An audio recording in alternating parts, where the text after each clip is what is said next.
સમાચાર રાજકોટથી મળી રહ્યા છે। સાપર વેરાવળમાં ભેદી ધડાકા ફરી એક વખત થયા છે। ભેદી ધડાકા થયા હોવાનો સ્થાનિકોનો દાવો છે। ગ્રામ્ય વિસ્તારમાં ફરી ભેદી ધડાકાનો દાવ। દિવસમાં 3 વખત ભેદી ધડાકા થઈ રહ્યા છે। ભેદી ધડાકા થતા લોકો ઘર બહાર દોડી આવે છે। વારંવાર આ પ્રકારની ઘટના જોવા મળી રહી છે। કયા કારણોસર આ ધડાકા થઈ રહ્યા છે તેની કોઈને જાણકારી નથી। દિવસમાં 3 વાર આ ધડાકા થઈ રહ્યા છે। જે સીસીટીવી છે તેની અંદર પણ જે કંપારી છે તે મહેસૂસ થતી જોવા મળી રહી છે।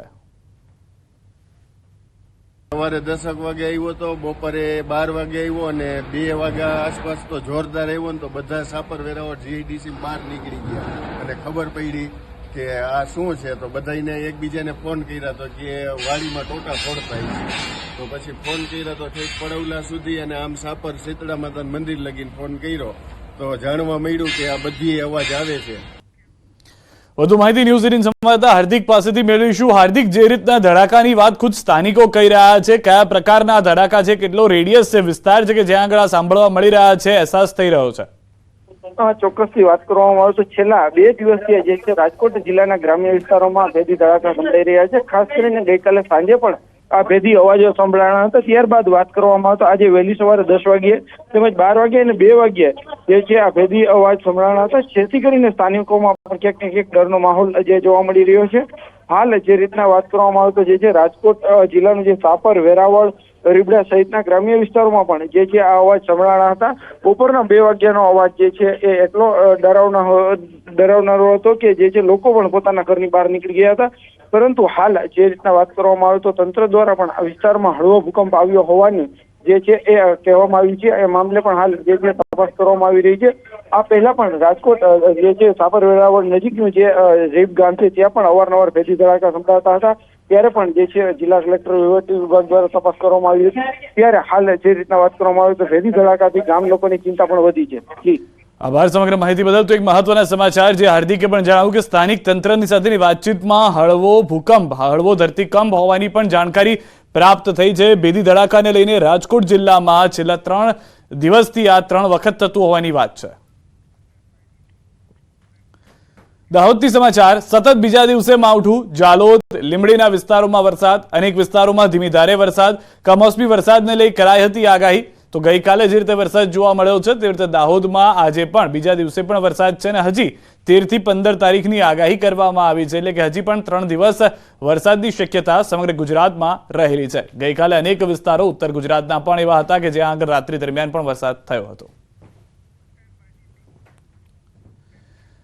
મોરબીથી સમાચાર। શંકાસ્પદ ઘીનો જથ્થો જપ્ત થયો છે। નહેરુ ગેટ વિસ્તારમાં ફૂડ વિભાગની કાર્યવાહી। 50 કિલો શંકાસ્પદ ઘીનો જથ્થો જપ્ત થયો છે।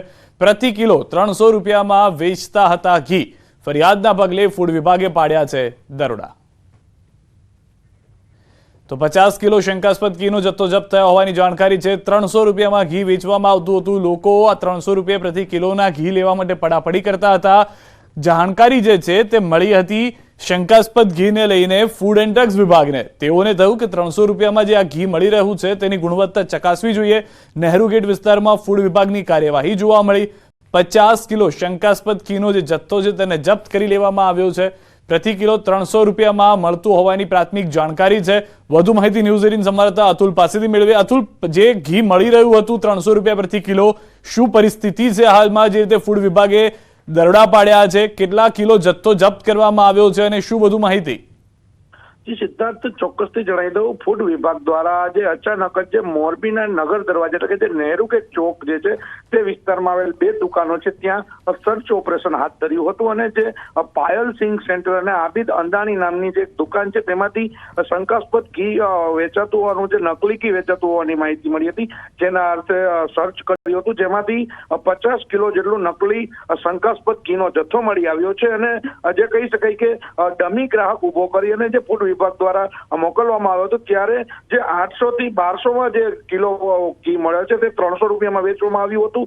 જેને લઈને જે ફૂડ વિભાગ દ્વારા રેડ કરવામાં આવી હતી અને કહી શકાય કે તમામ સેમ્પલ લઈ અને લેબોરેટરીમાં મોકલવામાં આવે છે। ત્યારે મોરબી વાસીઓને પણ આ ઘીનો જથ્થો, નકલી ઘીનો જથ્થો પરસાય તે પહેલા ફૂડ વિભાગે કાર્યવાહી હાથ ધરી છે। સીધા આભાર સમગ્ર માહિતી બદલ।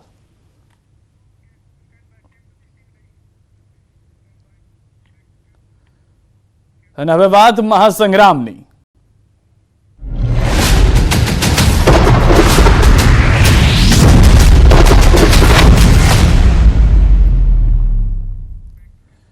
રાજકોટથી સમાચાર ચૂંટણી જંગમાં ઉતરી શકે છે પરેશ દાનાણી. દાનાણીએ મતદાર યાદીમાં નામ નોંધણીનું સર્ટિફિકેટ કઢાવ્યું છે. રાજકોટ બેઠક પર રૂપાલા નહીં હટે તો પોતે લડત આપવાની કરી હતી જાહેરાત. ચૂંટણી જંગમાં રૂપાલા સામે ઉતરવા પરેશ દાનાણી સજ્જ. આજે પરેશ દાનાણીના નામથી ઉમેદવારી ફોર્મ પણ ઉપાડાયું. વર્ષ 2002 બાદ ફરી એકવાર રૂપાલા વર્સિસ દાનાણી વચ્ચે જંગ જામી શકે છે. 9 તારીખે મેળવેલું સર્ટી સામે આવતા રાજકોટમાં રાજકારણ ગરમાયું છે. કોંગ્રેસના નેતાઓએ 9 તારીખે દાનાણી સાથે કરી હતી બેઠક. અમરેલીમાં પરેશ દાનાણીને મળ્યા હતા. કોંગ્રેસના નેતાઓને હવે જે જાણકારી મળી રહી છે કે રૂપાલા વર્સિસ દાનાણીનો જંગ જોવા મળી શકે છે. દાનાણીએ મતદાર યાદીમાં નામ નોંધણીનું સર્ટિફિકેટ કઢાવ્યું છે.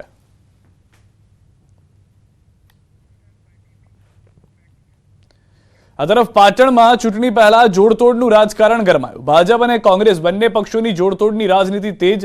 રાધનપુરમાં કોંગ્રેસમાં ભંગાણ તો ચાણસ્મામાં ભાજપમાં ભંગાણ. રાધનપુર તાલુકા કોંગ્રેસ સમિતિના પ્રમુખ ભાજપમાં જોડાયા. પ્રમુખ હમીરજી ઠાકોર કોંગ્રેસનો હાથ છોડીને ભાજપમાં ભળ્યા. પાટણ ભાજપ ઉમેદવાર ભરતસિંહ ડાભીની હાજરીમાં કર્યા કેસરિયા. ચાણસ્માના જીતોડા ગામના પૂર્વ સરપંચ જવાનજી વાઘેલા કોંગ્રેસમાં ભળ્યા.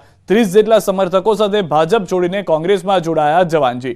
કોંગ્રેસના લોકસભા ઉમેદવાર ચંદનજી ઠાકોરની હાજરીમાં કોંગ્રેસમાં જોડાઈ ગયા.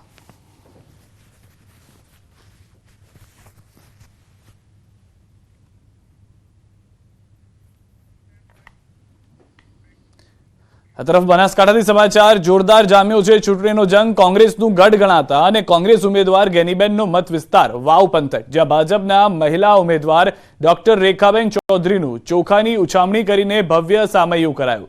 પ્રચાર યાત્રામાં સ્થાનિક મહિલાઓએ પરંપરાગત ગીતો ગાઈને રેખાબેનનું ઉત્સાહભેર સ્વાગત કર્યું. ડોક્ટર રેખાબેને જિલ્લાનો વિકાસ કરવાની નેમ વ્યક્ત કરી હતી અને ચૂંટણીમાં ભાજપનો દરેક કાર્યકર બનાસકાંઠા બેઠકનો ઉમેદવાર હોવાનું જણાવ્યું હતું. ભારતીય જનતા પાર્ટીના કાર્યકર્તાઓની તાકાતથી ચૂંટણી લડાતી હોય છે. કોઈ એક રેખાબેનની તાકાત નથી કે આટલી મોટી લોકસભાની ચૂંટણી લડવી, પણ અહીંયા બેઠેલા દરેક મારા વડીલો, તમે પોતે જ ઉમેદવાર છો એમ સમજી અને જવાબદારી ઉપાડી લેજો અને તમારે ચૂંટણી લડવાની છે, તમારે જીતાડવાની છે, તમારે બધાએ કમળ બની અને કમળ ખીલાડવાનું છે. જૂનાગઢથી સમાચાર લોકસભા બેઠકની ચૂંટણી માટે ફોર્મ વિતરણ શરૂ. પ્રથમ દિવસે ભાજપ કોંગ્રેસ સહિત કુલ 32 ફોર્મ ઉપડ્યા છે. પ્રથમ દિવસે હજુ એક પણ ઉમેદવારે નથી કરી ઉમેદવારી. તો 32 ફોર્મ જૂનાગઢથી ઉપડ્યા હોવાની જાણકારી છે, પરંતુ એક પણ ઉમેદવારે હજી ઉમેદવારી નથી કરી. કોંગ્રેસ અને ભાજપ સહિત 32 લોકોએ પોતાની ઉમેદવારી નોંધાવવા માટે ફોર્મ ઉપાડ્યાની જાણકારી મળી રહી છે.